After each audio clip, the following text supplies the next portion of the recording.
My wife cheated on me and left me deserted with our kids, but all this time on my own has made me realize that I'm in love with her sister, and I don't know if she likes me back and how well our families will take this news. Original poster, u/Throra0727. I'm finally at a point where I can't stand this anymore. I've been in love with this woman for a very long time, maybe a couple of years at this point, and I'm not sure if I should just kill it or attempt to make something with her. I met my ex-wife when I was 23 years old, and the relationship developed very quickly. By 26, I had my son and daughter and had gotten married. However, within months of being married, my ex-wife had an affair. Worse than that, the man she cheated with had gotten her into drugs. After confronting her about this, she said she was going to get help, but instead, she left in the night. I haven't heard from her in 4 years, and the last I heard, she's still with that guy and homeless in Las Vegas. I'm not sure how true that is, but being focused on holding it together for the kids, I really don't have the time to chase her down, nor do I want to after what she pulled. I ended up getting a divorce in absentia. I did, however, maintain a very positive relationship with my in-laws after the fact. Every other weekend, my kids stay over with their grandparents on that side, and they pretty much treat me like a son still. I still go to parties at Christmas and am reasonably liked by the family. Nobody talks about my ex anymore, mainly to not worry my kids. My oldest, my son, is very hurt by his mother leaving. He's 9 now, and I've had to get therapy for him after he told me he hoped his mother was no longer alive. She had been getting verbally harmed toward the end, which was when he was around 5 or 6. Anyhow, in the year following my ex leaving, her sister and her boyfriend had started coming around a lot to see the kids. They knew I worked a lot and would babysit and call it practice, as they wanted to have children of their own. My kids loved them and were spoiled by them, which I didn't mind because we all needed a little positivity. They got married and were very in love. However, her husband was killed in a workplace accident shortly after the birth of their daughter. It has been extremely rough and painful for everyone involved, as one can imagine. I followed my sister-in-law's example and began to take her daughter to give her time to herself if things got too hard to deal with or she needed alone time. She's been in grief counseling for a few years, but she still wears her ring and has told me she can't ever imagine dating again. I talk to her about him frequently, and she's gotten to a better place, but she's still very much in love with him. I can't imagine that sort of pain. Over the last 2 years, we've been a more constant figure in each other's lives. My kids love their aunt, and I have her over for dinner a couple of times a week. My daughter and her daughter have become close and love being around each other, so they have sleepovers. I've moved on from my ex by this point, but the idea of dating possibly someone dangerous, like their mother, has kept me out of the dating scene. I don't know when it happened, but slowly I began to get soft on my sister-in-law. She's a great mom for what she said happened to her. She's one of the sweetest people I know, and her sense of humor always leaves me laughing and happy. Then I started realizing that I'm physically attracted to her. I've always felt kind of guilty about it because her late husband was a good friend, and since she's obviously still grieving, I've kept it to myself. Since COVID started, we've been together a bit more because social distancing has had us lose contact with most other people. Nothing romantic has ever been discussed, and I try not to flirt, but last week, it was very late, and after the kids went to bed, I made us a few drinks, not enough to get drunk, but she decided she'd rather spend the night, so I took my couch. I woke up to breakfast this morning, and the 4 of us felt like the sort of family I've always wanted. She even kissed my forehead, which is not something she normally does. I still didn't say anything, but after she left, I found my son quietly playing with his toys in his room. He looked upset, so I asked him if he was alright. He tells me point blank, in the way only a kid can, that he wishes sister-in-law was his mother. I sat down with him and asked him why he thought that way, and he gave a whole bunch of reasons, her being nice to him, that she never yells about anything. He likes seeing her at his grandparents', and she draws pictures with him, which I didn't know they did. By the end of it, my heart that is already melting for this woman wound up even more. When visiting and dropping them off with their grandparents, I tried to breach the subject with her folks to kind of feel around how people would see it. I made a joke about she and I acting like a married couple sometimes, and they didn't laugh and were kind of standoffish. Friendly, but either they know something or they disapprove. It's getting too hard for me to ignore or pretend it's not getting to me. I'm in love with her. Either I've got to kill it and find some way not to think of her, or I have to find some sort of way to navigate through this situation and tell her everything. If anybody out there has any insight on how to approach a widow, especially one who is married to a friend, with this sort of intention, I could really use your help. Update 1. Oh my god, this really blew up. First of all, thank you for all the love and support. I'm in love with an angel, and I will update again in the future. Firstly, I'd like to thank everyone who gave me advice on how to proceed and ideas of things I could maybe say to my former sister-in-law. Here's what I ended up doing. Shortly after making the first post, I remembered that my children were spending Sunday night over at their grandparents' house. Typically, when they do this, my niece, sister-in-law's daughter, joins them. I allow these bi-weekly visits because I think it's important for them to maintain a healthy relationship with their mother's parents. Sister-in-law lets her daughter go because she enjoys playing with my daughter. Well, I realized we'd both have a free night. Normally, I'd just game or hit the gym an extra night, but I figured it would be the perfect opportunity to see sister-in-law without the kids being around. So, I sent her a text saying, "Hey, kids are out this Sunday. Was thinking you might want to get dinner." It was at a fairly upscale place that reopened 2 months or so ago for outdoor dining.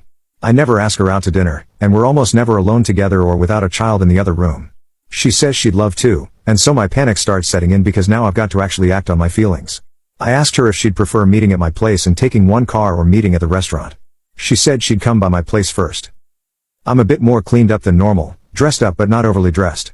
She shows up, and my God, she's in a very nice evening dress, with makeup, not something she normally wears, really looking stunning. I must have been slack-jawed for a second, I had to be, lol. We make a little small talk, compliment how we look, but I still don't have my nerve yet, and she isn't pushing the issue. Dinner is really wonderful. They had a live jazz-type group playing. Definitely coming back to this place. She tells me this is the first time she's really had an adult social outing that didn't involve her daughter in a few years, and I mention that it's been about as long for me. We're laughing, joking, talking, a little casual touching here and there. I can't seem to find my nerve, though. I'm afraid of ruining this moment, so I just submit to having fun. But as we're leaving, my mind snaps, and I'm just like, F it. When we stand to go back to the car, I give her my arm, and we walk back to the car arm in arm. No awkwardness, nobody mentioning that it's happening. I open her door for her, and I plan on driving her back to her car.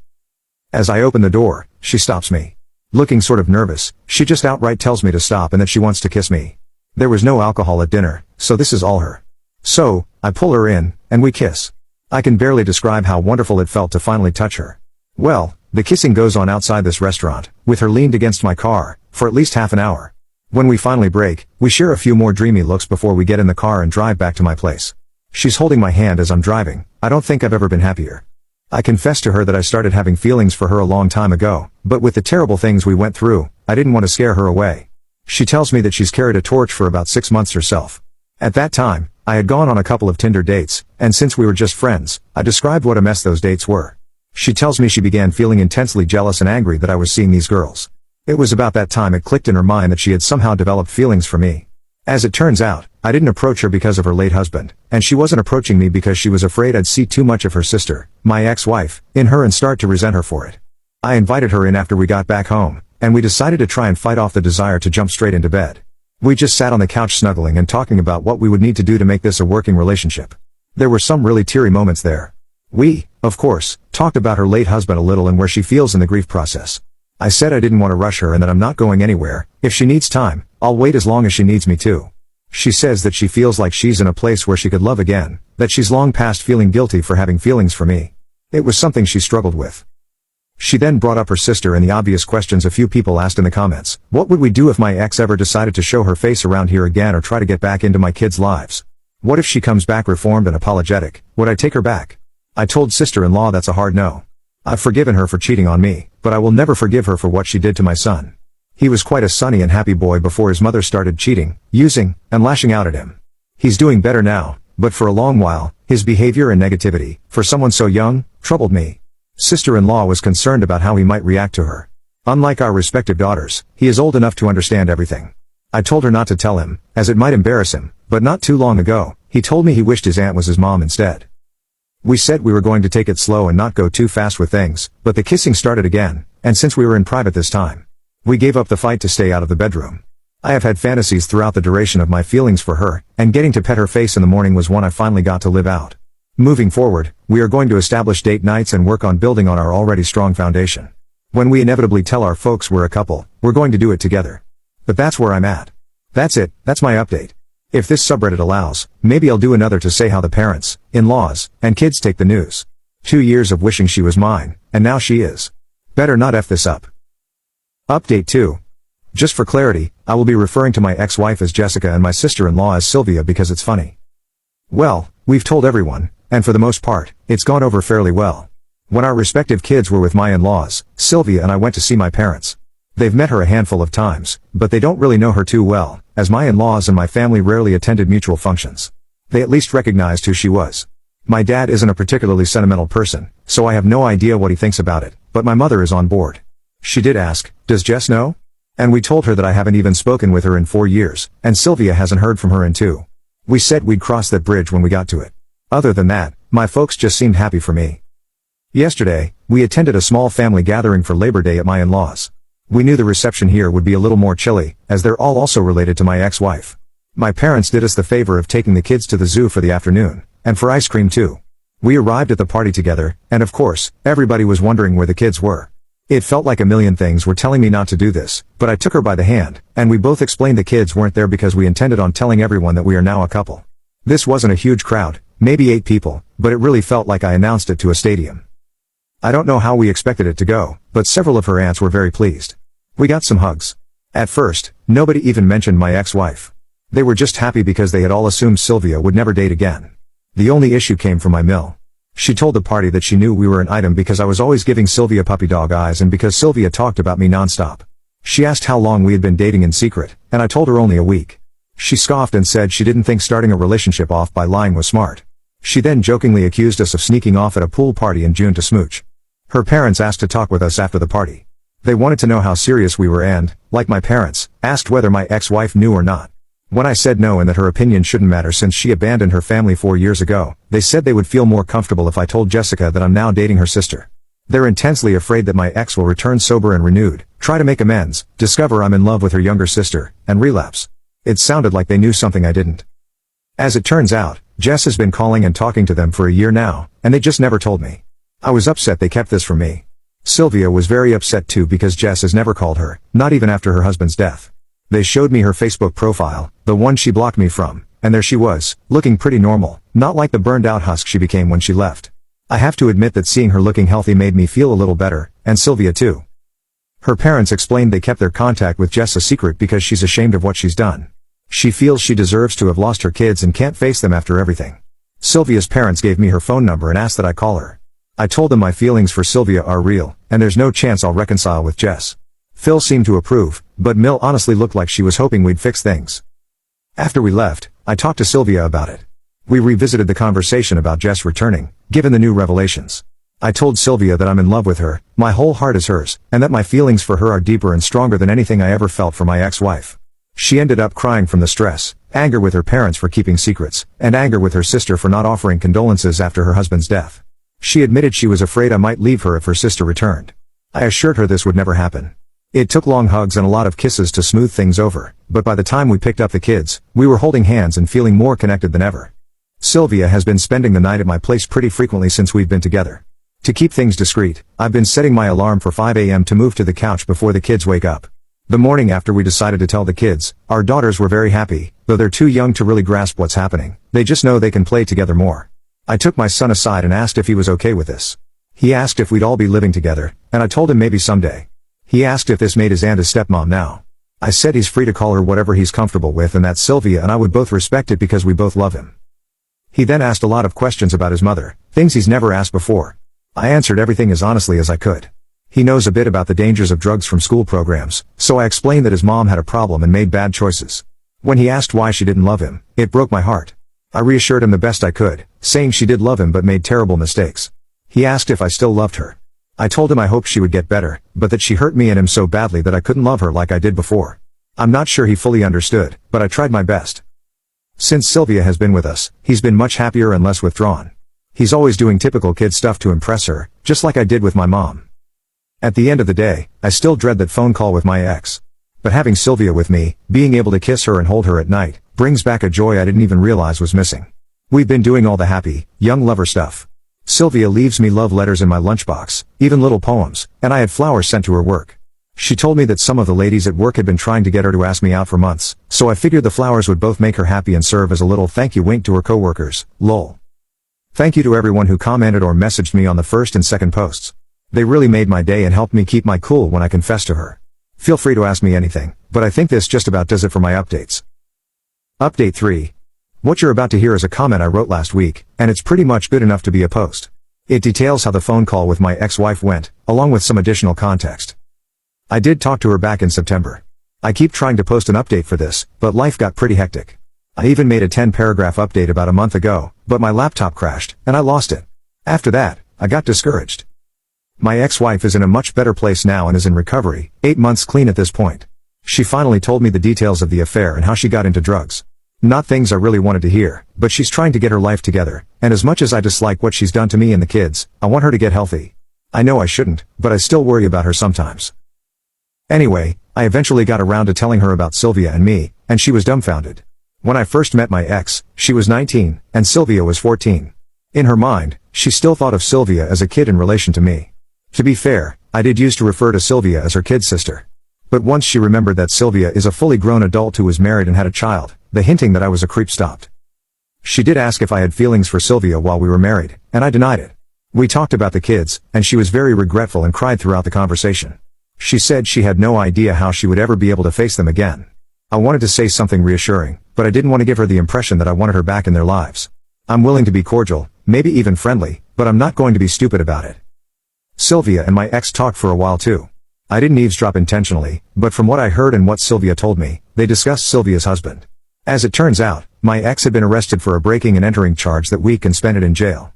She didn't even know Sylvia's husband had passed until a couple of weeks after the funeral. By that point, she felt that saying anything would just make things worse.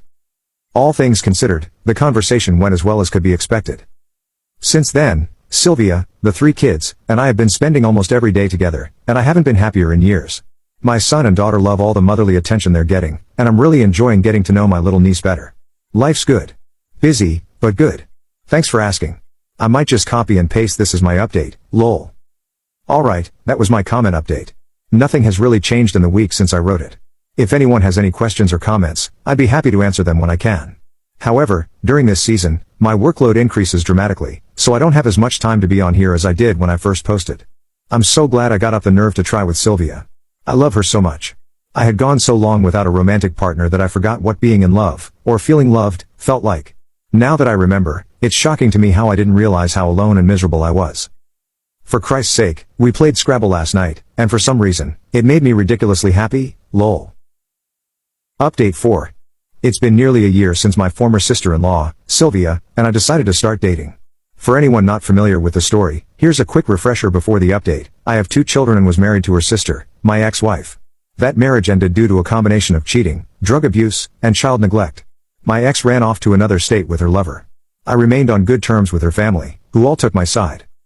Sylvia and her late husband became very close to me, but tragically, he passed away in a workplace accident. In the years following his death, Sylvia and I grew close, as our daughters are best friends. Eventually, we both developed romantic feelings for each other. A year later, we're now living together, and I couldn't be happier. We're currently in the market for a new home.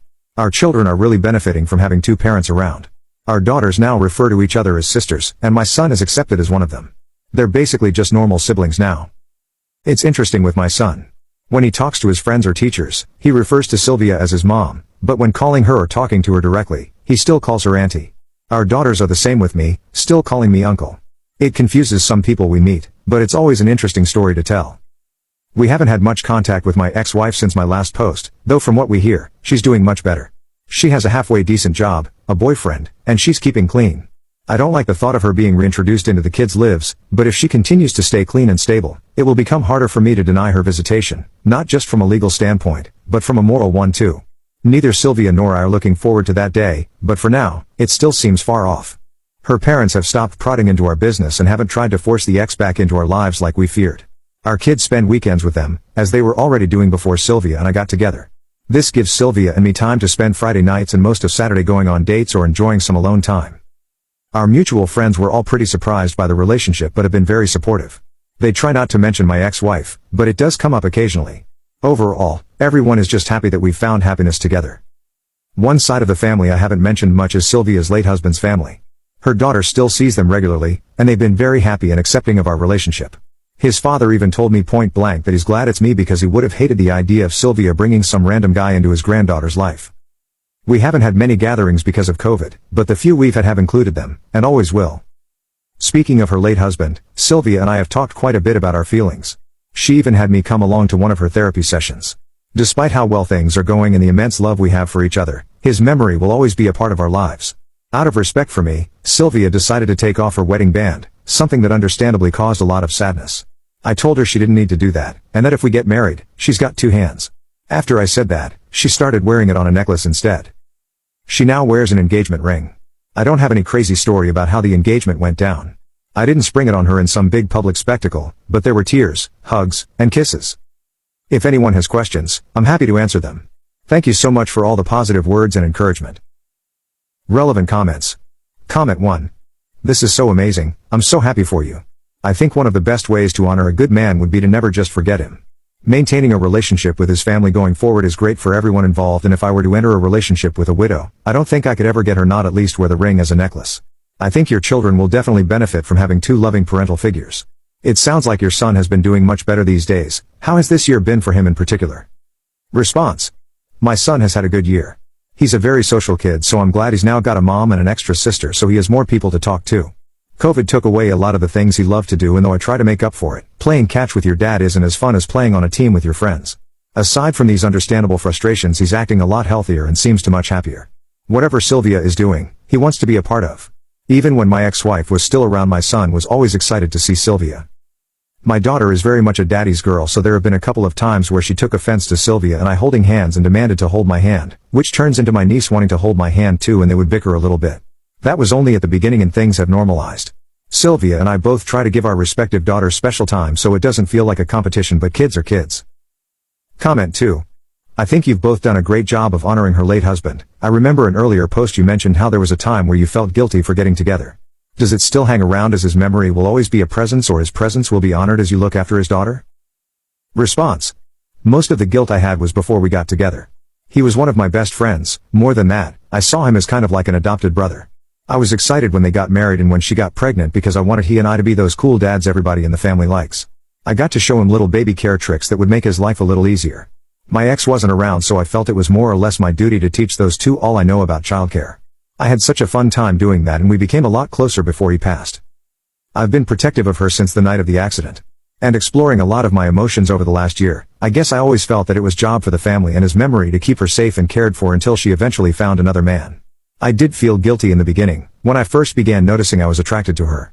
I've always loved her to varying degrees, so any emotional feelings I had for her I never really felt bad about. Touching her though, or admitting to myself that I wanted to, that was another animal. It's of course not the most pleasant topic, but she and I have discussed it in private and in counseling, the degrees of guilt we've had after we began sleeping together. At first it was a more present, but now to see our little family together, you'd never imagine the hell both of us went through to pull it together. All I need from her is to love me, and not regret me, and all will be well.